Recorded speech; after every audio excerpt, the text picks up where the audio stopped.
आदाब, आप तक समाचार में स्वागत है आपका। अहमदाबाद में 6 महीने में महज अहमदाबाद म्यूनसिपल कॉरपोरेशन के चुनाव होने वाले। हमारी टीम सरखेज वार्ड में पहुंची है और सरखेज वार्ड के छिपा नगर में पहुंची है, जहां से हम ये कवरेज दिखाएंगे, ये बात पहुंचाएंगे आप तक कि इस बार कौन बनेगा काउंसिलर। हमारा ये प्रोग्राम है कौन बनेगा काउंसिलर में आवाम से हम ये जानने की कोशिश करते हैं कि अब की बार चुनाव आएंगे तो आपका काउंसिलर कौन होगा।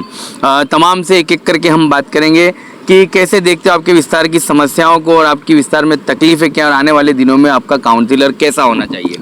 तकलीफ तो बहुत सारे हैं। काउंसिलर तो ऐसा ही चाहिए जो हमारे विस्तार का हो, जो हमारे काम सुने, हमारा कोई महल्ले का, गांव का, रोड का कोई काम हो, छोटे मोटे हमारा हम जावे तो हमारा काम का हो, ऐसा हम काउंसिलर ढूंढते हैं और ऐसा ही हम बनाने की कोशिश करेंगे। एरिया का लोकल हो जाए। जी जी जी, आसपास का हो, लोकल हो, जैसे नफीसा आपा है, इस तरह का होएगा तो हम उनको ही बनाने की कोशिश करेंगे जी। और पढ़ा लिखा भी हो, समझदार हो, जानकार हो सब विस्तारों का, क्योंकि इस तरह का हम महीनों हमने बहुत तकलीफें उठाई है, अभी भी उठा रहे हैं। कोई सुनने वाला नहीं, कोई जानने वाला नहीं, देखने वाला कोई नहीं आता, कोई साहब नहीं आता, ऐसा ही बस छोड़ दिया।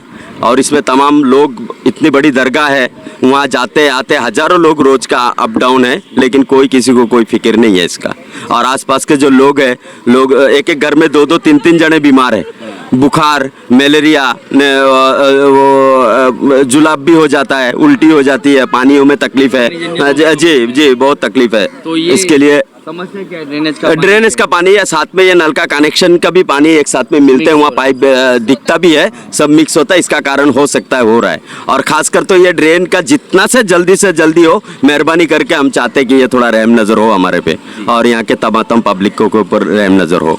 और ये आपके विस्तार में ये भी सुनने को मिला कि आपके जो काउंसिलर जीते हुए हैं वो ये कह रहे थे कि हमें आपने वोट नहीं दिया, हम आपका काम नहीं करेंगे। ऐसा कितना? नहीं, ये तो इनकी गलत बात है, ऐसा तो नहीं होता। संविधान है हमारे देश में, संविधान से चलता है। वोट दिया उसके लिए भी है, वोट नहीं दिया उसके लिए भी है, लेकिन वो इस तरह तो नहीं कह सकते। और हमारा जो विस्तार है, हमारे यहाँ खुद बहुत सारे जो वोट है भाजपा में देने वाले लोग हैं, जो भाजपा को वोट दिया है, आप बिल्कुल वहाँ बैठ के आप नहीं कह सकते कि पब्लिक ने वोट दिया ही नहीं है। मान लीजिए नहीं भी दिया, लेकिन फिर भी तो आप ओहदे में बैठे ले, तो ओहदेदार आप, उसके हिसाब से तो आपका फर्ज बनता है कि हम जो वोट दिया उसका भी करें, जो नहीं दिया उसका भी करें। पब्लिक तो सबका ही है ना, देश हमारा है, पब्लिक हमारा है, तो कोई पक्ष में जाता है, कोई विपक्ष में जाता है। ये तो हमारा संविधान का ये रूल्स है, इस पे ही चलते हैं जी। विपक्ष भी मजबूत होना चाहिए ना, कर फिर आप तो कुछ भी मनमानी करोगे, आपको बोलने वाला, रोकने वाला, टोकने वाला कौन होगा? ये भी तो होना चाहिए ना जी। इसीलिए बहुत जरूरी है और मेहरबानी करके थोड़ा हमारा काम हो जाना चाहिए, बस हम यही चाहते हैं। चलिए, आजीजाना गुजारिश हो रही है, जो है इनके प्रतिनिधियों से मेहरबानी की अपील है कि इनके कामों को किया जाए, ऐसा यहाँ की आवाम की जो है मैसेज है। कैसे देखते हो विस्तार में काउंसिलर कैसा होना चाहिए, कौन से काम नहीं हुए हैं और कौन सी समस्या से आप लोग पीड़ा रहे हो? बहुत से काम नहीं हुए। गटर का है, गटर की हमने 15 दिन से कंप्लेंट करी है, महीने से कंप्लेंट करी है, मैंने खुद नहीं करी है, बाकी अभी तक हुआ नहीं है। और हम लोग गए थे वहाँ पे काउंसिलर के पास, जैसे तो उसने मेरे सामने ही बोला था, हम 2 भाई थे, कि भाई तमें हमने वोट आलियो छे नहीं। अच्छा, बोले तम वोट नहीं दिया है, बोले तुमने वोट नहीं दिया है तो हम तुम्हारा काम क्यों करें। कौन था काउंसिलर का नाम? नहीं, नाम नहीं याद है मेरे को, चेहरे से मैं पहचानता हूँ। तो उनको हमने यहाँ पे बुलाया, 80-20 में हमने यहाँ पे रोड का काम करा, तो उसके लिए स्वागत के लिए बुलाया कि भाई जो तकलीफ हमारे को सुनने में आया कि आगे जाके कोई सोसाइटी वाला अगर इनको जावे मदद के लिए कि भाई बजट दो, तो उनको ऐसे सुनना ना पड़े, तो इसके लिए हमने यहाँ पे उनको स्वागत करा। उन्होंने नहीं बजट दिया तो भी इनको यहाँ बुलाया। उसके बाद भी महीने हमारा काम बंद रहा। तो इन्होंने बजट नहीं दिया, उसके बावजूद बुलाने की क्या वजह? ये है कि भाई जो तकलीफ जैसे हमारे को पड़ी है, सुनने हमारे को पड़ा है कि भाई वोट नहीं दिया। ऐसा कोई आगे गरीब, हाँ, कोई आगे सोसाइटी वाला इनके पास जाओ तो उनको ऐसा सुनना ना पड़े, नहीं ये तुरंत उनको बजट दे देगा। और हमारे यहाँ स्वागत करने के बाद भी महीना काम बंद रहा कि भाई तुमने कांग्रेस पार्टी को, मीम वालों को, इनको क्यों बुलाया बोले। अच्छा, फिर वापस से महीने बाद उनको वापस ओपनिंग करा यहाँ पे। अच्छा। 2 फिर हमने यहाँ पे मुहूर्त करा है उनका। इतनी ये परेशानी। हाँ, चलिए, 4 काउंसिलरों की ये आप दादागिरी देखिए कि ये जो सड़क बनाई गई थी इन्होंने अपने तरफ से बनाई थी, फिर भी उनको बुलाते हैं फुलहार करने के लिए, उनका सम्मान करने के लिए कि ये क्रेडिट पूरा उनको दिया जाए, इसलिए कि वो हमारे विस्तार के काउंसिलर हैं। ये वो कौम है जिनके नबी ने पूरे आलम में जो एकता का मैसेज दिया, पूरे आलम में भाईचारे का मैसेज दिया, ये वही कौम से आते हैं जिनके पैगंबर एकता में भाईचारे में मानते हैं। और आज उन्होंने वही किया कि इनके काउंसिलरों को, किसी और का क्रेडिट अपने काउंसिलरों को दिया भारतीय जनता पार्टी के, लेकिन ये वो काउंसिलर हैं जो आगे अब जनता को जागरूक होना पड़ेगा। ये वो काउंसिलर हैं जो ये चाहते थे कि अगर हम यहाँ पर आए हैं तो हमारे साथ में किसी और कांग्रेस पक्ष का भी ना होना चाहिए, किसी मीम पार्टी का भी, मतलब कि AIMIM की पार्टी से भी कोई यहाँ पर आना नहीं चाहिए। ऐसी एक गलती इनसे हो गई तो वहाँ से काम छोड़कर वो लोग चले गए, मतलब प्रोग्राम को छोड़कर ये लोग चले गए भारतीय जनता पार्टी के चारों चार काउंसिलर। बाद में सोसाइटी को एक अलग से प्रोग्राम करना पड़ा और फिर 4 काउंसिलर को अकेले बुलाया भारतीय जनता पार्टी के। मतलब अभी तो वो लोग काउंसिलर ही है और इनका ये एटीट्यूड है, अगर इन्हें विधायक तक का सफ़र पार कराती है आवाम तो वो कितनी आसमानों में उनकी जो है उड़ान होगी। तो मेहरबानी करके ऐसे काउंसिलरों को अभी से आप जागरूक होइए और घर की तरफ रवाना कर दीजिएगा। अब दूसरी जो आवाम है उनसे हम बात करते हैं, कैसे विस्तार के काम बाकी रह गए हैं, आपका काउंसिलर कैसा होना चाहिए? काउंसिलर ऐसा ना होना चाहिए कि सबकी बात सुने और सबका काम होना चाहिए। काउंसिलर ऐसा होना चाहिए, ऐसा हो तो 2 इनके स्तर में रखने का काम करने वाले होने चाहिए, 2 अपने स्तर में काम करने वाले होने चाहिए, तो कोई को तकलीफ ना पड़े। ये तो कोई भी जाता है तो पहले यही बात करते हैं तुमने वोट किसको दिया, यही बात करते हैं। ये तो कोई बात नहीं हुई ना, हम टैक्स देते हैं, हम टैक्स नहीं देते ऐसा थोड़ी, हम भी टैक्स देते हैं, हम भी सब चीज़ ही हो रहते हैं बरोबर। यहाँ ऐसा नहीं कि एकली पब्लिक रहती है, अच्छे अच्छे बंगले भी है, सभी है यहाँ ने, अधिकारी भी रहते हैं, बहुत सारे अधिकारी भी रहते हैं, सरकारी नौकरी वाले भी रहते हैं, उनको भी ये हालत झेलनी पड़ती है कि पानी मिक्स होता है और मिक्स होने के लिए सबको तकलीफ पड़ती है। आज सब सुबह से सब दवाखाने जा रहे हैं, नहीं सब हैरान हो रहे, परेशान हो रहे, अपन कोई इसका निराकरण आता नहीं है। चलिए, इसका कोई निराकरण नहीं आता। 4 काउंसिलर भारतीय जनता पार्टी, एक विधायक भारतीय जनता पार्टी और एक MP सांसद जो है वो भी भारतीय जनता पार्टी से। पास में भारतीय जनता पार्टी की ऑफिस भी है इसी एरिया में। इस एरिया का नाम है राजीव नगर। इधर देखिए वो इंदिरा नगर सामने, ये राजीव नगर और ये छिपा नगर, ये सोसाइटी के बीच में ये गंदगी आप देख सकते हैं। हेरिटेज तरफ ये सड़क जाती है, लेकिन सरकार की अधिकारी यहाँ से आवाजाही करते हैं, इनके ये सब दिखता है, लेकिन वो आँख आड़ा कान करके अपने काम से जो है नज़र चुराकर आगे की तरफ निकल जाते हैं। हेरिटेज इमारत के होने से जो है टूरिस्ट भी यहीं से गुजरते हैं, यहीं से आवाजाही करते हैं। क्या सोचते होंगे जो बाहर से टूरिस्ट आते होंगे और क्या इमेज जो है घटिया इमेज लेकर जाते होंगे इस हेरिटेज इमारत की जो विजिट करने आते होंगे उनके लिए। आने वाले दिनों में नफीसा बेन का ये कहना है, ये मानना है कि इस समस्या को लेकर अगर कॉरपोरेशन ने इनका काम, इन अवाम का काम नहीं किया तो उग्र आंदोलन की तरफ, अहमदाबाद म्यूनसिपल कॉरपोरेशन की तरफ जाकर धरना देंगे। मैं आखिर में यही कहना चाहूँगी कि मैं जब चुटा कर आई तो मैंने कहीं भी भेदभाव की नीति से काम नहीं किया, मैंने दोनों कम्युनिटी के लोगों का काम किया। तो आज हम नहीं है सरकार सत्ता में, तो उन लोगों को भी सोचना चाहिए कि भाई हमारे भी काम तो करना ही पड़ेगा। इस रास्ते से गुजरते, वहाँ पर बहुत ट्रैफिक होता है तो लोग इस रास्ते से गुजरते, तो यहाँ भी काम करना चाहिए।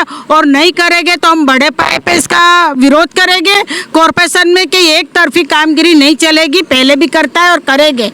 अगर हम आए तब भी और नहीं आएंगे तो भी हम तो लड़ेंगे इसके लिए। तो चलिए, इसीलिए नफीसा अंसारी को मकरबा की बेटी माना जाता है, बकरबा की बेटी कहा जाता है। इनके पिताजी सरपंच का चुनाव बिन हरीफ जीते भी थे, तो उसके बाद नफीसा अंसारी जो है काउंसिलर के चुनाव में पिछले 2 टर्म से जीत कर लड़े, दो टर्म्स लड़े और दोनों टर्म्स में जीत कर आए। इस बार इन्हें हार का सामना करना पड़ा और आवाम को समस्याओं का जो है ये जो मुंह देखना पड़ा। अब आने वाले दिनों में अगर इसी तरह से काउंसिलर इन आवाम का नहीं सुनेंगे तो सरखेज वार्ड की आवाम बदलाव लाने के मूड में है। और आपने तमाम से हमने ये जाना देखा कि कैसा काउंसिलर आपको चाहिए और कौन बनेगा काउंसिलर। ये प्रोग्राम में आपको पता चल जाएगा कि आवाम का मूड क्या है और उनका काउंसिलर कैसा होना चाहिए। अहमदाबाद को मेगा सिटी, मेट्रो सिटी या हेरिटेज सिटी के दर्जे सिर्फ पन्नों पर दिए गए हैं। इसलिए कहा जाता है कि अहमदाबाद में बारिश जब से शुरू हुआ है तब से ही माइनॉरिटी व तबके के विस्तार है, जहां पर अल्पसंख्यक समुदाय के लोग बसते हैं, सबसे ज़्यादा समस्या वहीं से आती है। अभी हमारी टीम जो है सरखेज वार्ड में पहुंची है। ये मैं एक सड़क दिखा दूं आपको कि ये सीधी सड़क जो है हेरिटेज इमारत जो सरखेज रोजा है वहाँ पहुंचती है। अब ये सड़क की हाल देखिए आप कि यहाँ पर कितना पानी है और सामने कितना कचरा है। और ये सड़क देखिए, पूरी सड़क जो है वर्ल्ड हेरिटेज जो इसको दर्जा गया है सिटी को, और हेरिटेज इमारत तक ये सड़क पहुंचती है। सरखेज रोजा पर ये सड़क का हाल ये है। सामने जो है राजीव नगर इसको कहा जाता है, ये जो है वो इंदिरा नगर है। नाम इतने खूबसूरत है और इस नाम के हिसाब से यहाँ के इलाके भी इतने खूबसूरत होने चाहिए, लेकिन आप ये तस्वीर देखिए, ये जो है छिपा नगर है। पास में ही इस इलाके में भारतीय जनता पार्टी की ऑफिस भी है और भारतीय जनता पार्टी के 4 काउंसिलर जीत कर आते हैं। चुनाव के वक्त तो वो इन लोगों की दहलीज पर आए थे वोट लेने के लिए, लेकिन 5 साल बीतने को आए हैं, 6 महीने के बाद फिर चुनाव होगा। क्या आवाम ने अपने नेता को, अपने काउंसिलर को देखा या नहीं देखा, वो भी सवाल लिया जाएगा, ताकि ये पता चले कि इनके काउंसिलर, इनके नुमाइंदे, जनप्रतिनिधि इन तक पहुंच पाए हैं या नहीं पहुंच पाए। अगर पहुंच पाते तो ये ड्रेनेज इस तरह से जो है लीकेज नहीं होती, इस तरह से ड्रेनेज का पानी का जो बहाव है वो बाहर की तरफ नहीं जाता, अगर इनके नेता इनकी मुलाकात करने के लिए आते। हमारे साथ मौजूद है इस वक्त कांग्रेस के एक्स काउंसिलर नफीसा शेख, नफीसा अंसारी, जिनसे हम बात करेंगे कि कैसे देखते हो आप। तो चुनाव जनता आपको तो हरा दिया, जिनको जिताया वो तो मौजूद नहीं और आप यहाँ पर खड़े हैं इनकी समस्या के लिए। छेले में नफीसा अंसारी, सरखेज के एक्स काउंसिलर। काफ़ी दिनों से, जब से हम नहीं है यूँ समझो, तब से ये वार्ड की हालत इतनी बदतर हो गई है। आप देखो, सरखेज रोजा हेरिटेज इमारत में आता है और सरखेज रोजे का ये मुख्य रोड है और इस रोड पे पूरी अक्की फुल मैनहोल भरे हुए हैं, सारी गटरें भरी हुई है, रास्ता इतना ख़राब है और अब तो पानी में भी पोल्यूशन आने लगा है। बार बार फरियाद करते हैं अहमदाबाद म्यूनसिपल कॉरपोरेशन को, सरखेज वार्ड ऑफिस को। वार्ड ऑफिस वाले बोलते हैं कि ये हमारे अंदर में नहीं आता। प्रोजेक्ट खाते में बोलो, प्रोजेक्ट खाते को बोलते हैं तो प्रोजेक्ट खाते वाला कहते हैं नहीं, ये हमारे अंदर में नहीं आता, ये वार्ड ऑफिस में आता है। दोनों माइनॉरिटी विस्तार होने के कारण दोनों प्रोजेक्ट वाले और वार्ड वाले खेल लगा रहे हैं, लेकिन ये काम वार्ड ऑफिस से होना चाहिए, जबकि वार्ड ऑफिस वाले भी मना कर रहे और प्रोजेक्ट वाले भी मना करते हैं। यहाँ पे बीजेपी के 4 काउंसिलर हैं और एमएलए भी बीजेपी के हैं, अमित ठाकर, और गृह मंत्री भी हैं यहाँ के, लेकिन आज देखो यहाँ पर वृक्षारोपण का कार्यक्रम करने आते हैं तो ये आजू बाजू के इलाके उनको नजर नहीं आते कि कितनी बदतर हालत है। इस रोड पे से देखो बच्चे बड़े बूढ़े कैसे निकले, कितना 12 मास का यहाँ पानी निकलता है। अभी तो कोई बारिश नहीं है, लेकिन देखो यहाँ बारिश जैसा माहौल रखा है, इस गटर भरने के कारण हो चुका है। हमने बार बार बोला है, डीवाईएमसी को और एडिशनल को भी मैंने फरियाद करी है कि ये हालत हमारे विस्तार की है और अब सिर्फ आती है जो शक्कर मशीन, बकेट मशीन जो भेजते हैं और सिर्फ फॉर्मेलिटी के लिए आते हैं और फोटो पड़ा के चले जाते, लेकिन जो ग्राउंड पे काम होना चाहिए वो नहीं होता। आप देख लो कितनी खराब, और ऐसे ही हर एक विस्तार की भी हालत हो गई है, कहीं भी नहीं। और जहाँ भी अगर गटर साफ करने की प्रोसेस भी चलती है तो वहाँ बाजू पैसा मांगते हैं, पैसे बगैर वो लोग काम नहीं करते, बकेट रिक्शा वाले भी। और अभी देखो तुम, ये हेरिटेज रास्ता है और यहाँ हालत देखो, और कितने देखो, ये छिपा नगर का मुख्य रास्ता है, ये नेहरू नगर का रास्ता है, यहाँ से कितने रास्ता हर इलाके को जाते हैं, लेकिन क्या हालत है यहाँ, जगह जगह खड्डे भरे, रोड पर देखो क्या हालत है। इतना देखो सामने कचरा पेटी पड़ी है, कोई ध्यान ही नहीं देता। माइनॉरिटी विस्तार होने के कारण ऐसा तो है नहीं कि रोड पे माइनॉरिटी निकलता है, सभी जाति धर्म के लोग निकलते हैं इस रोड पे से। उधर ट्रैफिक होता है तो सभी इधर से निकलते हैं, तो ये हालत उनको नजर नहीं आती कि यहाँ से हर बंदा निकलता है, हर कम्युनिटी का बंदा निकलता है।